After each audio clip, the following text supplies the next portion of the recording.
Welcome to the tip channel. That is perfection.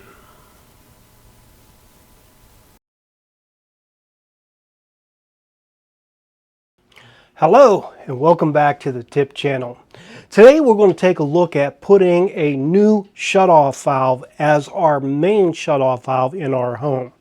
Now what I'm talking about is this. Presently this is my water meter. We're in my garage area and the shutoff valve is underneath of that. Now it's a quarter turn shutoff, meaning you only have to turn it from like 12 to 3 to shut it off, but it's very inconvenient. You got to have a crescent wrench, you got to get down here, find the valve, shut it off. So very cumbersome. And I'm wanting something that if something happens inside where we have a leak or what have you, I'm not at home, my wife can come right down here and be able to shut this off. Now, your reasoning for adding another shutoff valve might be many. Your situation might be that the shutoff valve doesn't hold completely. There may be a small trickle on the faucet even though you've shut the main off. So you're adding that new valve to remedy that problem, if you will. If that is your case scenario, basically, as long as it's just a trickle at the sink area, you will be able to do this with SharkBites and do it very, very quickly after you make your cuts. We're not going to have a huge mess. But if it's more than that, if it's more than a trickle, you will have to have your water company come out and shut it off at the street location so that you can make this repair. Now, the first thing that we need to do naturally is to cut our pipe. Now, we can see that a large pipe cutter is not going to fit in there. Now, we could use a small pipe cutter, but it would take us forever. Instead, this is a pipe cutter that I buy from Home Depot, and basically what it is like open on the one end, and it's a ratchet type. So this slips right around the copper, and we'll just put it right around there. We'll tighten it up.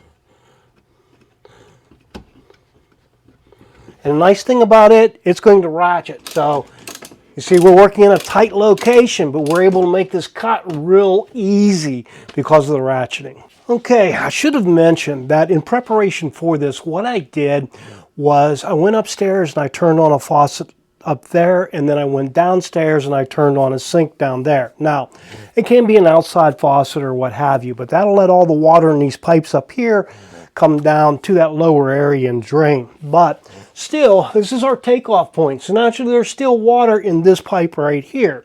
So whenever you cut it, be prepared, have a bucket, some rags. You're going to get some water out, and yes, you're probably going to get a little wet. That's part of it. It's only water. It will not hurt you. Anyways, we need to make our second cut. Now, here's our problem. Our problem is that, you see, I can't push down on that pipe. It's solid. I can't press up on this pipe. It's solid. So, what do I do? How do I get them far enough apart in order to put a shutoff valve in? So with a typical type of shutoff valve, what you're going to have to do is to spread those enough to get that second pipe in. So the first pipe's going to go up to there, excuse me, and then we need to spread it enough to put that in. We don't have that. Now we do need to make a second cut to allow for the valve, but what are we going to do?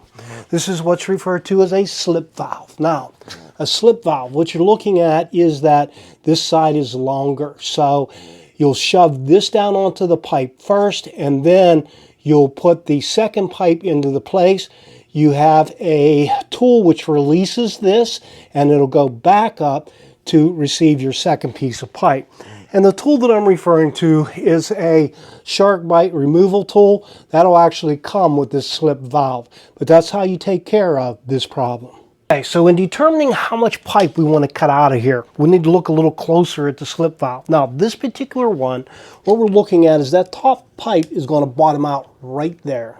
And then this one is going to be able to go all the way up into here, but then we need to pull back down, and we want to leave about 1 inch in here. So if we take a look at that scenario, what we're looking at is we're 3.5 down to here. So 2.5 inches is 1 inch up inside of that fitting. And that's where we want to be. So we're going to take 2.5 inches out, and that will allow this to go up in still 1 inch. We're going to keep the bottom sealed and the top. So 2.5 is our magic number with this valve.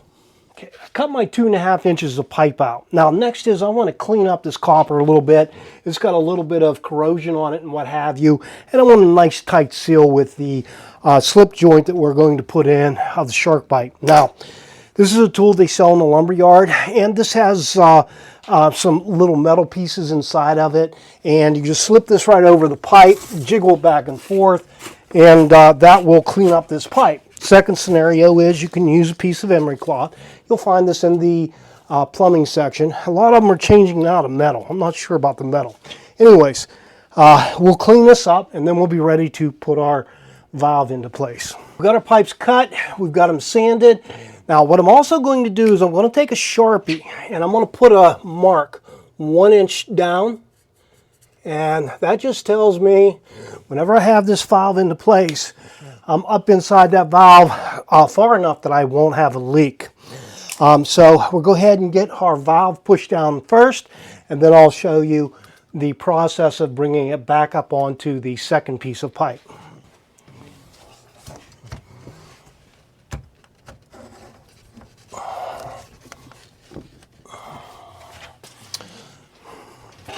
Okay, so we have it shoved all the way down. Now you see I'm ready to go back up onto that second piece of pipe. Now to do that, we take our release tool, pop it into here, and what we're doing is that little brown piece right there, we're going to push up on it. That actually releases the SharkBite, so it'll allow it to slip onto the second piece of pipe.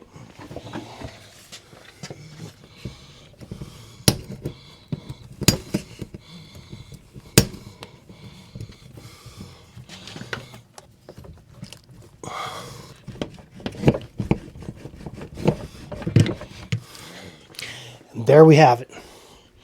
Now we have our valve into place. My garage is heated now, so the heat tape's not really being used, but you never know what the future is going to bring. So I went ahead and put the heat tape back into place, put a little copper strap around there.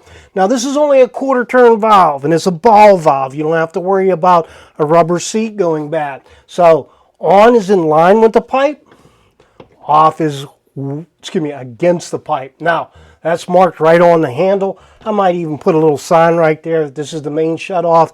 Now, anybody has any question about it, right there we are. So that concludes our video on how to add a main shutoff valve.